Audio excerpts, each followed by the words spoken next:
You're listening to Stand Up, Speak Out UK, and this is a special edition of the guest show. My name is Neil Salmons. Some of you might remember I've been a guest on here before. And today I'll be speaking to the founder of the podcast and its regular host, Ian Kalman. And we're going to be discussing his story for a change. So, Ian, good to be back. Thank you for agreeing to this. I'm very nervous about this, Neil. Not as nervous as I am. Why don't you just start by telling us about the podcast? Obviously, by now, the listeners know a little bit about the format, but why did you want to create it? Well, this is the second incarnation of the podcast. I did do one lot. Nobody will find it because I made terrible mistakes. I called it Bin of Words because that's what I call all my work. I'm a writer, a speaker, and it's words. I use words all the time. Yeah. But the reason I originally, and it's this incarnation, stand up, I'll call it stand up, the short word, has organically grown to something I didn't expect. Because my idea was, as you know, and you are also on one of the panels I'm on several panels with Expert Link, a lot of lived experience voice. Now, maybe I'll go back to when I first got on the street. I'm an ex-rough sleeper. I didn't do sofa surfing or any other. It was only that. And I decided I didn't want to mix with homeless people. Because I saw them, I think, like quite a few people, drunks, drugs, or thieves. I don't do either. And I come from Whitechapel. There's a big hostel down. Then I started talking to one or two, and I met some amazing people down there. People you would never expect to be homeless for rough sleeping. Some of them, there was one guy, Scots Davy, I call him. He was Scottish. He will never go. He's what they call entrenched rough sleeper. For some reason, he liked me. I don't know why. Maybe I came. He was the only person I smoked, which is my bad habit. Smoke cigarettes. He was the only person I'd automatically offer about a cigarette because he had nothing. Didn't go on benefits or anything. And he went handouts. I wouldn't say I'm highly intelligent. That's a fact. I wouldn't say, but he was real. And I love real people. Yeah. Now, recently, I'm on saying people have heard about the organisation Expert Link, which you know about. Absolutely. Panel with them. Oh. And the last time I did the incarnation, I had two guests.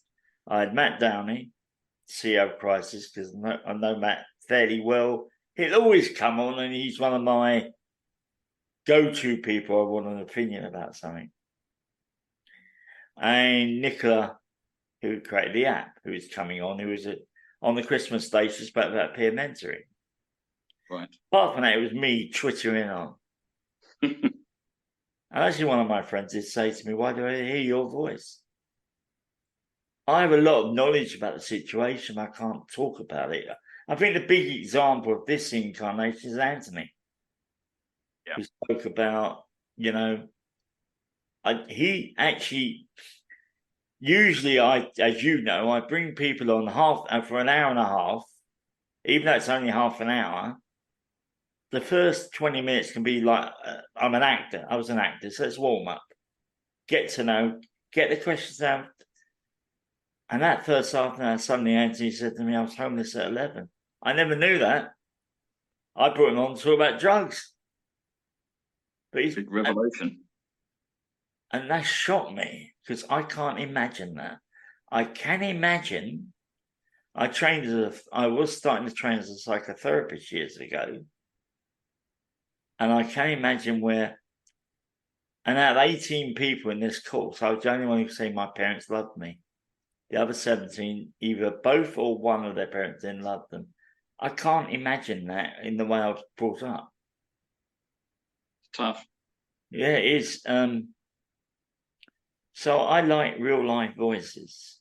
I love stories. I'm a story collector. I'm a writer as well, of fiction or fact, but they're all stories. Yes. And it's to hear what they have to say. I trained in something called, this is going to be crazy, Native American shamanism. Really? Yeah, and this guy I met years ago. I met him only for accident. A guy called Leo Rutherford. He's 20 years older than me. I spoke to him earlier this year. He says his birthday's in September. He's still active. So that means he's almost 90. Because I'll be 69 today. And you learn these lessons. There was one I learned. And he would say it. He would look right in a circle and say, look at the people you want to know. The people you really want, you really want to know. You like them. Then look at the people you don't want to know. Get to know them. They will teach you something. And I've always done that now in my life. The people I really like, I wouldn't touch with a barge pole. There must be something there. I think that's a very wise thing. And here, I don't judge anybody. I judge naturally. Of course, we all judge. When I trained as a counsellor, I used to train people to prepare for the course. And I say, you can't judge your clients. I only had 2 clients I would not see, 2 types. That's people who harm women or harm children. I did get emotionally involved. I've actually dealt with people who kill people, which is stupid, when you come to talk about that. But there was a difference. But I think everybody has a lesson they can share with you. You might not realise it at the time. So when I meet people, anybody, even when I've met you sometimes, at the end of the day, I do a review of the day. I don't say what went well, what went bad. I say, what have I learned today? Right, okay. That really, and the way, and this podcast really is that, to teach people about things. That's it, Neil. I can't. So, having said that, we touched on quite a lot there. Are there any topics that you feel that you would never touch on this podcast? One is war. I don't believe in killing people. Let's have stories about that, but I won't. The other one is football, because we all know who the greatest football team is, and people seem to make this mistake, but I'll let them. But I think, those 2 things are... Should I tell people which team you support if they don't already know, or do you want to? It's the mighty Spurs. You all go around and support them, because all the other teams are rubbish. But no, the thing is, I believe... I used to do Petticoat Lane street market for years. It was a nice place to earn a few quid. And there's a bloke behind in the store. This is when Liverpool were flying high years ago. He supported Liverpool. That was his team. I thought, okay. Then Man United appeared. He changed to Man United. I don't believe in that. I think, I know people do that. Best team, even the team you support, Neil, which I don't like to mention because I don't like swearing. It's West Ham, everybody. Yeah. Feel pity for him. But I don't believe those 2 things are very emotive subjects, but I'm dealing with emotive subjects in the podcast. But I think they are, I'm going to say it, I hate to say it, minor subjects in life. And I'm dealing with major subjects. Yeah, it's good. That's a good perspective. So you're a story collector. You've made that quite clear. Why tell your story, and why now? What is the reason for that? People asked about me. I'm sure some of the people I don't. A friend of mine said I should write a book. Right. I'm a writer. Writing is hard work. I mean, it is hard work. Like if I write, even the magazine I wrote for, ladies and gentlemen, is a magazine called The Pavement, homeless magazine. And I wrote there till I got ill which I got ill January last year, I was constantly writing, and I was lucky enough my editor allowed me to write about subjects I wanted to talk about. Okay. Amy contacted me earlier June this year and asked me to write again. I'd managed to write one article. The problem is with writing articles is you've got a wordage count. You can't go up that wordage count. So you've got to try and block it in. It used to be, a big article used to be, I don't know, might be 700,000 words. That's a nice piece. Now it's 400 words. Right. Wow, that is a big reduction. So you've got, I spoke to somebody, asked me at Cardboard Citizen Company, which I've told you about. They're a theatre company who work with the homeless. I was the members rep coordinator, glorified title. But I also created a newsletter for them. Okay. And one of the members said to me, "You write for the payment, don't you? How much you get?" And I told him I don't get a penny. Couldn't believe that. He said, "What's the process?" I said, "Well, I usually write an article, I put it aside for 2 days. Then I look at it and see what can I cut out. And then I send it to the editor, and he could cut something out. And he said to me, nobody can touch my words. What I write at that time will go in." That's unrealistic in journalism anyway, because you're always going to get stuff you can't put in there. And I'm good at it now. And actually, in one way, it's gone negative because now I'm used to writing short pieces. Yeah. Apart from plays, I can do a play.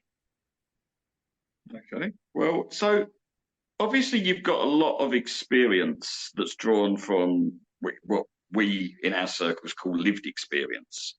So would you mind telling us a little bit about that? What is the background to the circumstances that led to you being homeless, and just give us a summary of your feelings about it. January 2006, I got in. I'm the person who everybody came to. What do we do? How do we do this? What can I do about a problem? I'm not very good at asking for help. I'm terrible at asking for help, full stop. I know that feeling. So I got into debt. I got a job which was paying very good, but I bought loads of stuff, even got a loan and everything. And I'm not very, one of my weaknesses, I admit, is budgeting. I'm learning now. I've learned the last, 5-10 years how to budget, but then no. It's not about 50, so we're talking almost 20 years ago. So I found myself on the street. As I said before, I didn't want to mix with people. I remember the first night looking for somewhere to sleep. I had 2 holders with me. Excuse me. No sleeping bag. Didn't think about that. You had no sleeping bag at all, so you had nothing really to sleep on. Thin towel. I walked this alleyway in Trafalgar, just off the Trafalgar Square. There was this doorstep, just about wide enough for me to lay down on. So I went to sleep there. What I didn't realise was it's a wind tunnel. Wind was coming down. I didn't get any sleep at all. So I walked around. I had a couple of quid on me for coffees and teas. And I found what became sort of my permanent home. I'd been on the street 3 times, and every time I went back there. And it was a doorstep, funny enough, a betting shop. I used to be a betting shop manager before that, so that was small. And that became, but I don't believe some people think they own the spot. You don't own the spot. The technical term among homeless people is skip. Because I knew guys used to sleep in skips. Actually, literally speaking, a guy I met down Whitechapel who's helped my friend Stool was homeless, and he slept in a skip several times. And that's where the term comes from. Yeah. Right. So, got there. I had a few problems there. I'd gone around, nearby was Lincoln's Inn, which is a handout. And I went there to get something to eat, a sandwich. I think I had that night. Or there was one thing I promised never goes, Hare Krishna. They brought out this mush. But you had to eat something. Yeah.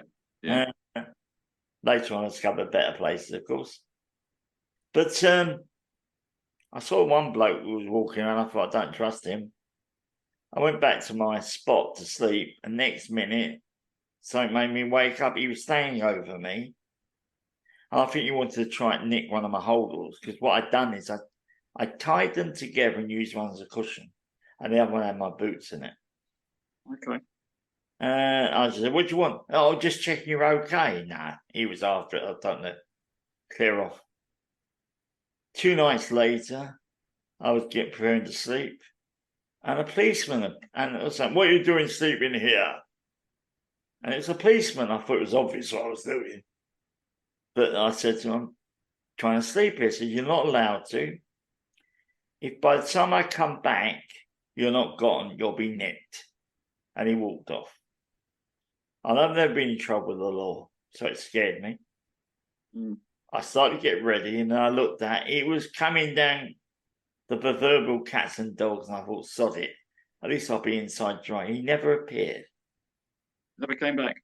Never came back. Addendum to that story is the following night, before going to sleep, I was sitting on the doorstep having a cigarette, and this police car arrived. I thought I was nicked. And this policeman got out. He examined the car, which was parked right in front of where I was. And then started going back to his car. So I said, "Excuse me." I told him the story. He said, "He's not allowed to do that. You're on private property." I see. Okay. What I discovered later on is that, for other things, is like you might see tents right against the wall. That makes them part of the building. They're in private property. You can't be moved.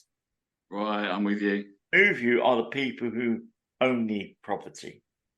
Mm-hmm. And the people who this property, I could get a good night's sleep there. A lot of people didn't. They were woken up during the middle of the night to move on. I think twice I woke up, the betting shop manager came to the place, but she was okay as long as I kept it tidy. Okay. Yeah, and there was on one night, there's those officers above. They came in and gave me a cup of coffee. It was. How many? Sorry, carry on. Sorry, go on, please. No, I was just going to ask, how many of you were sleeping in and around that area? Were there I many don't of you? sleep around my area. There was a guy we were near the Royal Courts, of Justice. They have a restaurant just down the road from me. I know some bloke begged there every night, but there was nobody seemed to be sleeping in that. Mm. There was opposite. Occasionally, there's another doorstep opposite, and a bloke usually tried to sleep. The guy I knew tried to sleep there, but he only got a couple of hours sleep because it was an office that's open at 6. So and I was just lucky. But I know I came back one night, because what I used to do is go to a internet cafe in Tottenham Court Road. It cost £1 for how long you did it. It was great. And I used to, what kept me alive, I was saying, was I had an MP3 player, and I like plays, and music isn't my language. And I had a DAB radio to listen to sport. And I came back one night. As I said, "I don't think there was blokes sleeping there." I wasn't going to say anything. "Oh, mate, this is my spot." I went round the corner to Holborn, where there's a church. I took cardboard that night. I didn't use cardboard. There was linoleum, comfortable. Yeah. And 7 o'clock, police appeared to move us all on. And all of a sudden, the verger of the church came and said, "You can't do that. They have permission to sleep here." That was an interesting experience. So let me play devil's advocate a little bit here then. Hopefully not putting you on the spot too much.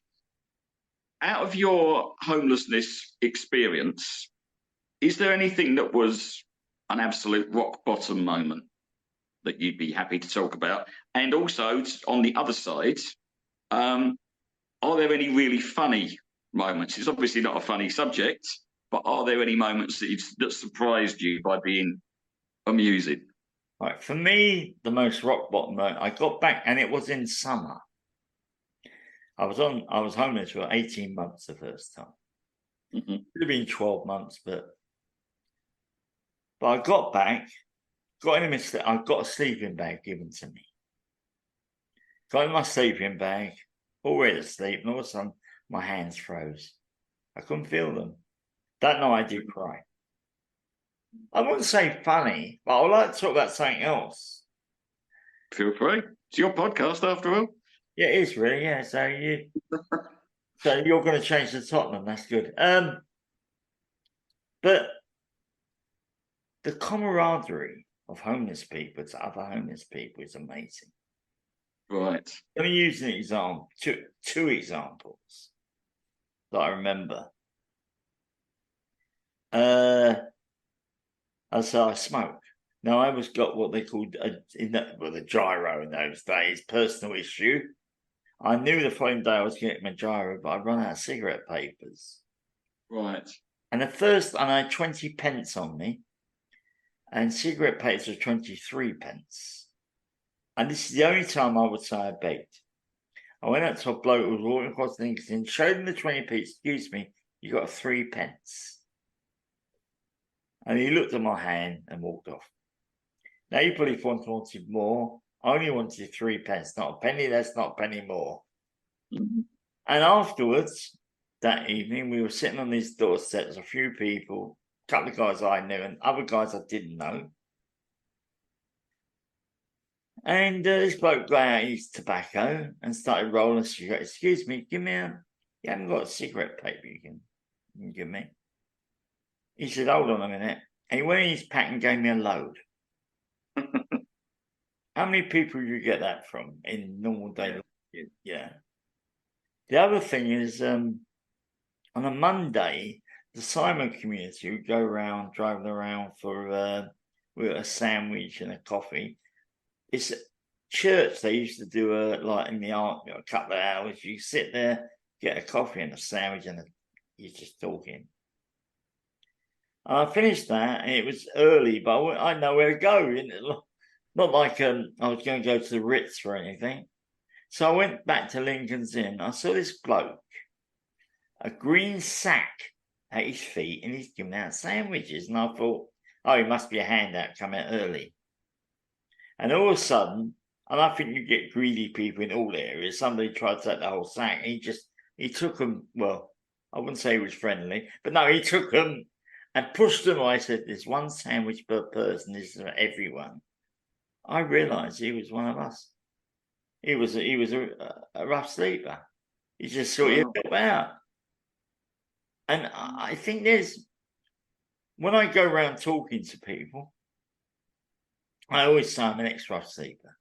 It's part of my history. I think we are modelled by our history. And I'll tell you a story I do work. I used to teach IT at Connections. Okay. Now, you know I like a little bet. Yes. I actually had a bet, and it was they cut horses to go. So I went round back to what's the final horses, spoke to a couple of the bookies that I knew, and I picked me winnings up. So I go home. So I'm coming down the Strand. I noticed a new handout I'd never seen before. So I went up to him, excuse me, I'm from the Pavement magazine. And they didn't know what the Pavement was. And all of a sudden, this bloke who I'd seen around in Connections, I'd said hello to him twice, I think, in over a year. He went up and said, look, you can talk to him. He's a good bloke. I don't know what I did. I was doing what I normally do, talk to people, say hello. And I think I'm going to finish here a story. I can't remember how long ago it was. Some students from Manchester contacted me. They wanted a documentary about homelessness on the streets. Okay. And they asked me, would I take them around? And I'm very cagey when it comes to documentaries. I'll see how they can be. I mean, people remember Benefit Street. You never saw somebody that was, trying. It was always the dregs, the people who had problems. That's right, yeah. And I've had the experience of it on a documentary once. But I spoke to them a couple of times. And I said, yeah, okay, I'll take you around. So I took them. They came down on a Sunday. We went round. We ended up in Lincoln's Inn. Now, I'd been off the street for about so many years by then. So I said, and I knew nobody I knew was around, even Davey, because he probably didn't go that Sunday. So I said, I'm not going to introduce you anymore, you go and talk. And I just stood to one side. They went up to Eastern European. And he said something to me. He said something to them. I think it's important. He said, I don't want your money. Well, I do want your respect. And I think, I'm getting various people on this podcast, people who've worked in the area, people who are very well known. And I've got people next year, this year, say, that are amazing people, that everybody deserves respect. Yeah, I would agree with that. It's very easy for people to fall into the trap, I think, of stereotyping people who are a little bit down on their luck, let's say. Some people would say it's human nature, but it's definitely something that I've learned with my recent experiences to have a lot more respect. So if you could go back in time and give either yourself or maybe somebody else who's in a similar situation to you one piece of really good, rock solid advice from your point of view, what do you think that would be? I would say ask for help. Right. If I'm going to quickly say 3 times, it could have been 4 times. I was on the street. I got help. I wasn't asked for it.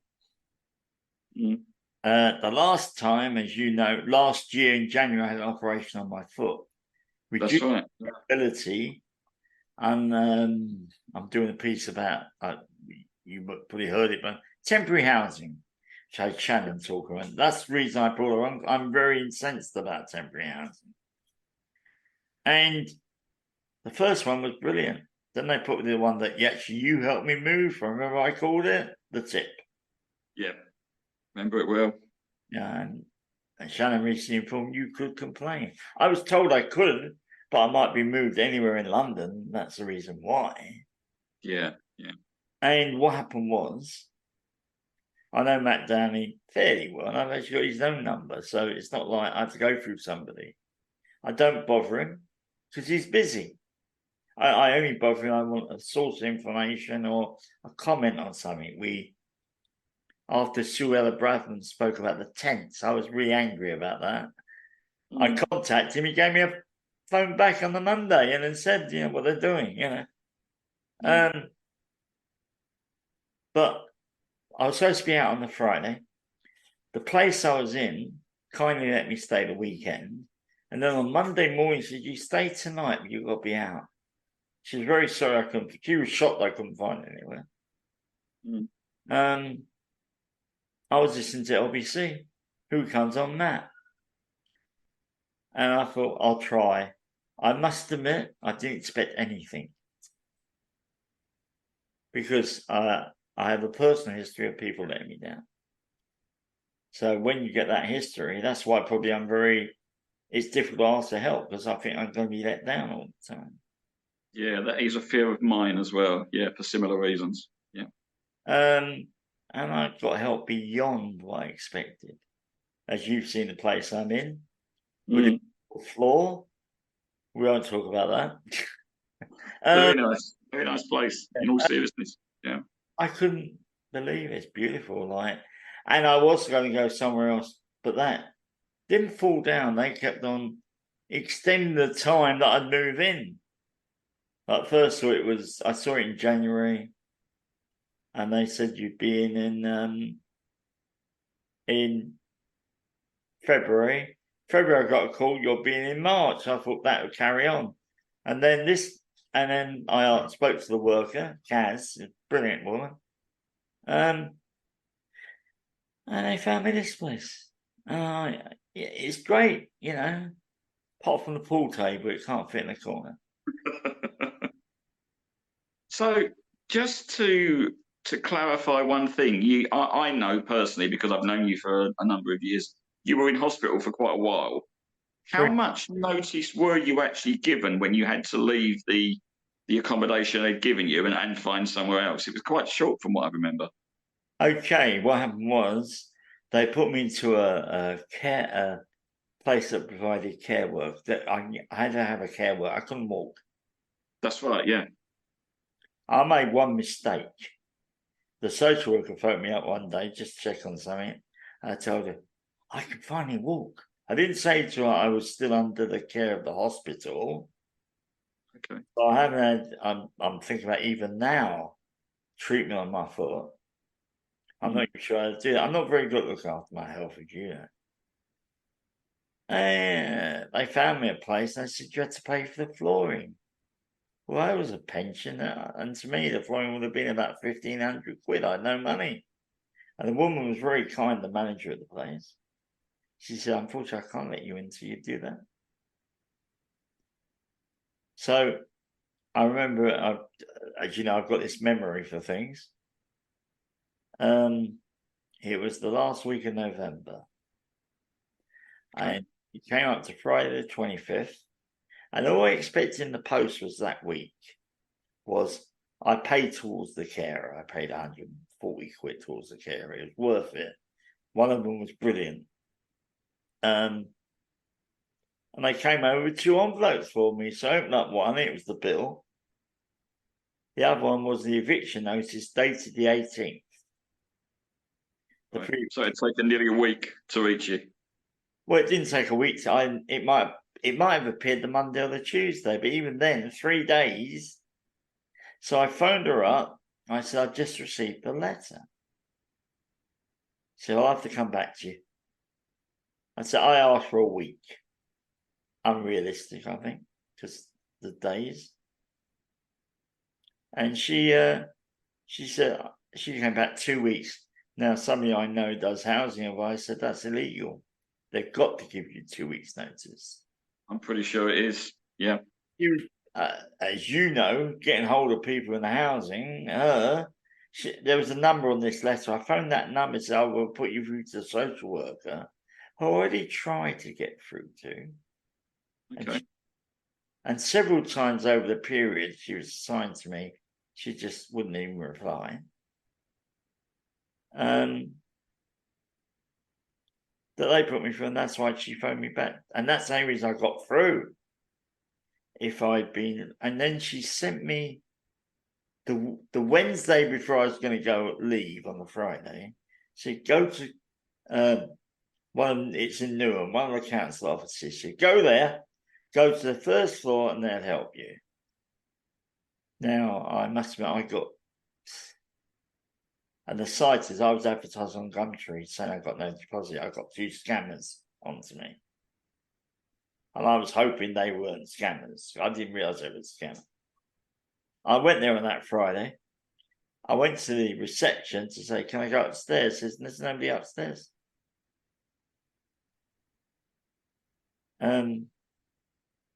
It was hard, and I must admit, if not for Christ, I don't know, because I went to see 2 I booked to see 1 property, and that was on the Monday. The Tuesday, or was it? No, Wednesday. And that was a dump. I mean, compared to, as you know, where we used to live, wasn't fantastic. Well, no, it wasn't paradise, no. That was, that was a palace compared to this place. And then we went to see a place because of my mobility. It's supposed to be ground floor.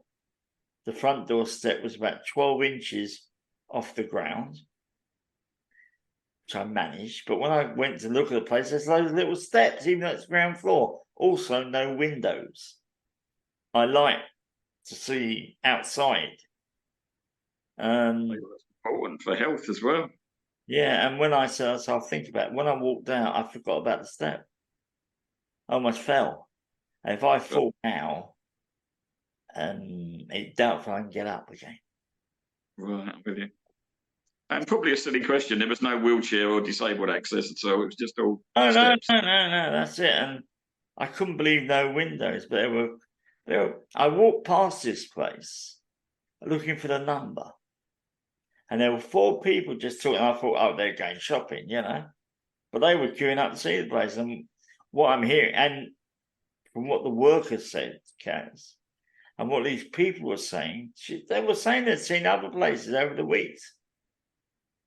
And there's one problem with properties in London that a lot of people aren't aware of.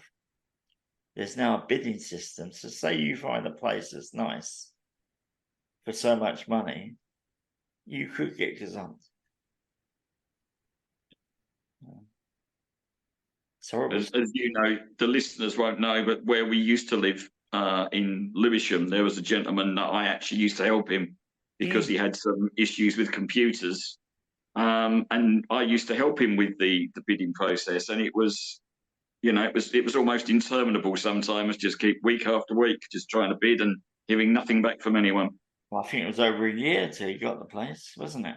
I think it was, yeah. And then we had another gentleman there who I did his medical forms for him on a computer. And when I tried to get him on the housing list, they said he's only been there 4.5 years, he's not allowed on. And lucky I was doing an advice course, which I didn't finish because of COVID, but woman said, no, he's got medical priority. And we don't know about that. That's another reason for the podcast, to try to inform people about things they don't know about. Yeah. So we are kind of coming towards the end now, Ian, and I want to thank you very much for, telling us your background and your story, and also for having me back on and letting me take the reins for a while. Hope I've not wrecked it for you. Is there anything you'd like to add? Anything you'd like to sort of say about podcasting or homelessness or just in general? I think, I don't know who's going to hear this, because I'm not important. That's my belief. But I think everybody has a story, whether you're working or not. I'm willing to, like next year, for example, well, this year, it's January 1st, my birthday. Don't forget my present. Happy birthday, belatedly. Present, all right? Now, I'm in talks with a woman who's going to talk about knife crime. Right. I'm in talks with another person at the moment about domestic violence. And that's a woman suffering from domestic violence, but also men suffer it. But it's a shame for a man to talk about it. It's a bit odd, Yeah, it's a very difficult subject for anyone, isn't it, really? Also, if you think about it, when you talk about domestic violence, it either goes to women or children. Men are not included. But everybody has a story. That's what I believe. That's why I'm a storyteller. I want to make this podcast a place where people can share stories and knowledge. A friend of mine, Ross, who you heard talk about the migrants, and he's ex-rough sleeper. And I had him on the first incarnation. Now he said to me, there are things I want to talk about that I didn't say that time. But that's what this podcast is for. It's not for arguments. If somebody starts shouting or something, then they're off, as far as I'm concerned, because they're not going to talk. I can't thank somebody like Anthony said several times, hold on a minute, I'm getting emotional. These are emotional subjects for everybody. Yes. Share. That I believe this, Neil. I could tell you my experiences on the street. I could describe, as I said before, that worst point. You might feel sympathy for me. Yes, I understand that. But you never understand it or never feel it. You understand it intellectually, but not emotionally. Now, as an actor, my job on the stage was to try and share the emotional impact. I once played a blind man in Frankenstein, funny enough. Played about 4 characters in that play. Okay. And the first time I did it, first time we rehearsed, I did it like most people do, blind people, eyes open. Just didn't work for me. There was no realism there. All I was doing was having my eyes open so I could see where I was going. And there was some quite difficult choreography in that play for the blind. Right. It's a dance with a creature. You're supposed to slam I'm going to talk about this, slam down in front of the blind man, pray for mercy from him. Okay. And in the end, what I decided to do was do it with my eyes closed. So what I'd do is, and we were doing it in the round, which means the audience all around you. I'd walk, I'd mark out the number of steps I'm doing and try and be very careful. Because as we know, when we walk, we don't always walk at the same length. I mean, even when we're walking. And the reason I say I remember that part where the creature slams his foot down one night in the performance, he slammed his foot down and went on my big toe. 6'4" bloke, quite. And I had to stop myself from screaming. But I wanted my feeling, and it's to do with this podcast, is not to share fiction. The tagline is "Hear the truth." If I make a mistake, I'll make a point of saying I've made a mistake. Yeah. But it's to try and share the truth. And the people who share the truth are people like yourself, when you spoke about PIT. I've never done PIT. I know the process. Anthony, Andrew, their stories are important to hear. Yeah, very. Hmm. Well, I'm very glad that you're out there telling the stories, collecting and telling them. And I want to thank you for telling yours today, Ian. Thanks, so it's been a pleasure. And thank you for listening, everybody. And I'd like to wish you all a very happy New Year. Happy New Year, everyone.